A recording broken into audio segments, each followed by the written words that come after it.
Hey, welcome back to the Fit to Survive channel. So what I have here is a little tool roll bag here that I have filled up with some tools. I'll be showing you that. So this bag is from Roaring Fire. They call this their Pioneer. And so you can see this is pretty small. It's just the span of my hand. So it's a pretty small little bag. Because of the size and the way that it's set up, it's not meant to be carried really individually. You see there's actually no handles or anything like that. And so it's meant more for, well, at least how I would use it, would be to actually organize the gear in my backpack. You can slide this in there. Or if you have some small compartments in your car where you want to be able to carry a small kit. So it worked well for that. So the material on this, you can see, is a waxed canvas. It's a really durable material, nice and waterproof. I'm not too fond of here in the front, instead of having like a snap, what they did is have this little setup here, which I guess it might make it, last longer. But still, I find it a bit inconvenient to have to weave it through that. All right, then you open it up. It is your typical tool roll setup. Open this up and you see the contents, just like that. And before we do that, you see what we have up top here. So what you can see is you have the four mesh pockets up top. And then inside there are several pockets. The back, there are some fixed pockets. In the front, they're elastic, which gives you kind of a bit more play with them to get tools to fit just the way you want.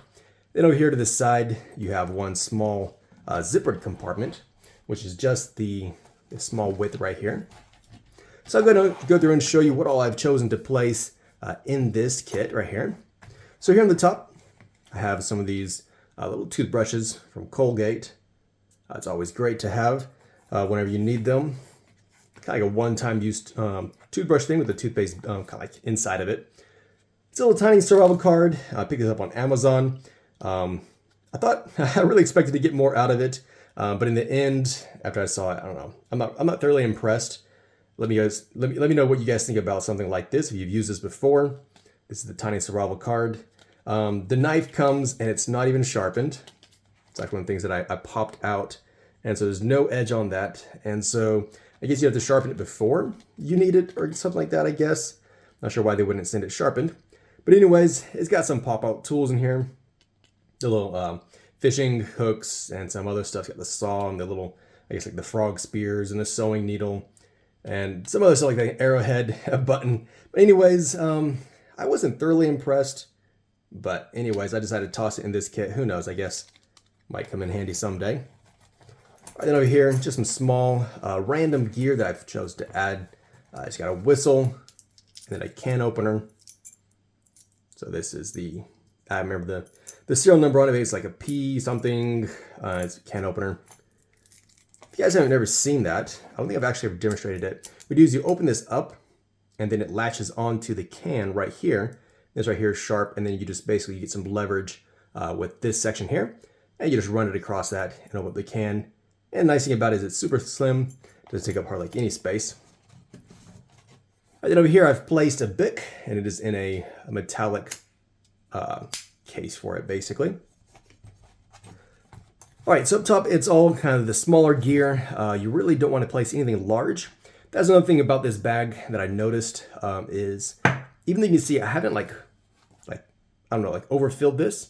But still, it does make it a bit difficult to fold it up, or should I say to roll it up. And so that's one, I guess it's kind of typical for tool rolls that you have to kind of plan where you have your gear placed, because it is going to affect basically how well it's going to roll up. And so I noticed if I had placed the flashlight right here, then it was in the way of rolling it up, and I could only get like 2 rolls or so. And so anyways, one of the things you got to deal with is you kind of organizing things around to make sure that it fits where you want it.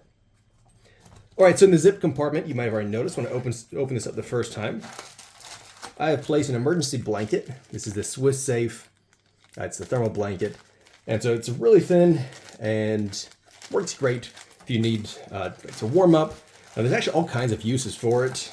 If you need to make like a temporary kind of cover for yourself or whatever else. I have used those before for warming up after diving into like ice cold lake. And so anyways, they do work.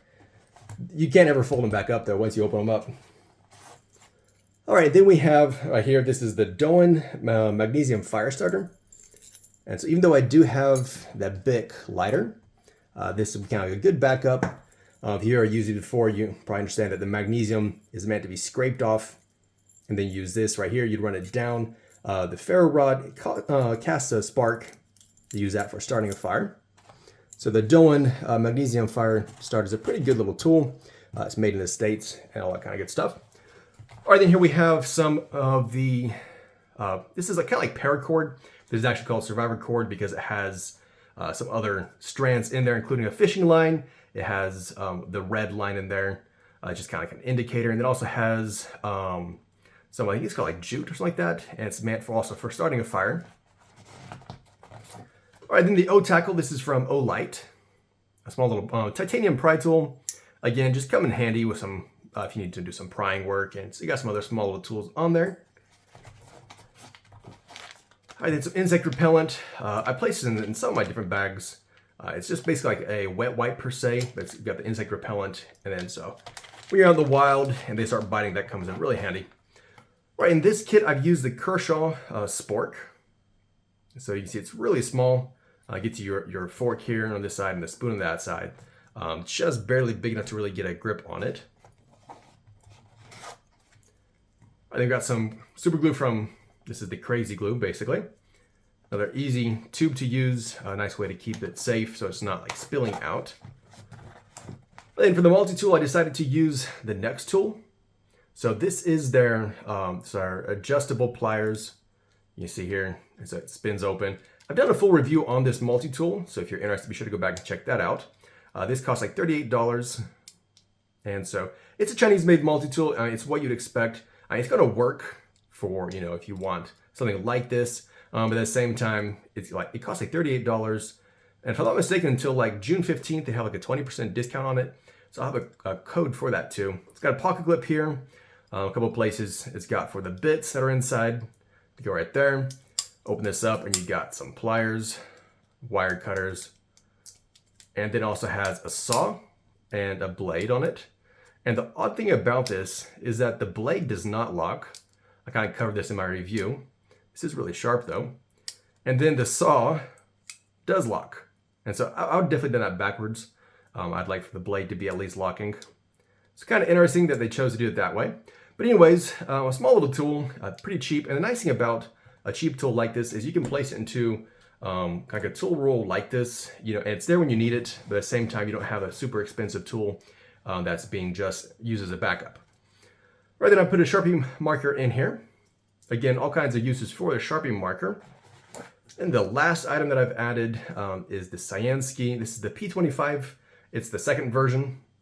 And so it's a great little flashlight, kind of medium size. It is Type-C rechargeable, but actually not through the flashlight, but directly on the battery. So this is a 21700 battery. It's got 5000 milliamp hours. You see you got the Type-C charging port right there on the battery. So one of the advantages of that is that the flashlight has an IPX8 waterproof rating. That's because it does not have any of these external ports that can possibly leak water in. So anyways, this has a max output of 3600 lumens, which is pretty good for a medium-sized flashlight like this. You got the button in the back for powering it on, the button here in the front to scroll through the brightnesses. You have, of course, low, medium, high, turbo, and then you have strobe and SOS. All right, so a pretty cool little flashlight. This flashlight costs $100, and so kind of on the higher side for a flashlight like this, but again, not bad at 3600 lumens. So it might be just a bit large for a tool roll like this. It does fit, but it also does make it a bit more difficult to roll up this bag. So this is basically a really simple little kit here that I've put together. Some things I might end up swapping out, changing out, as I actually start using it. But anyways, let me know what you guys think about this tool roll. If this is something you could see yourself using, how you'd use it, if you'd use this in your backpack or maybe like in like a car kit or something else. And so anyways, I'll have some links down in the description of the video. So if you're interested in the bag or in the gear that I've placed in here, you can check that out. And thanks for watching. Don't forget to subscribe.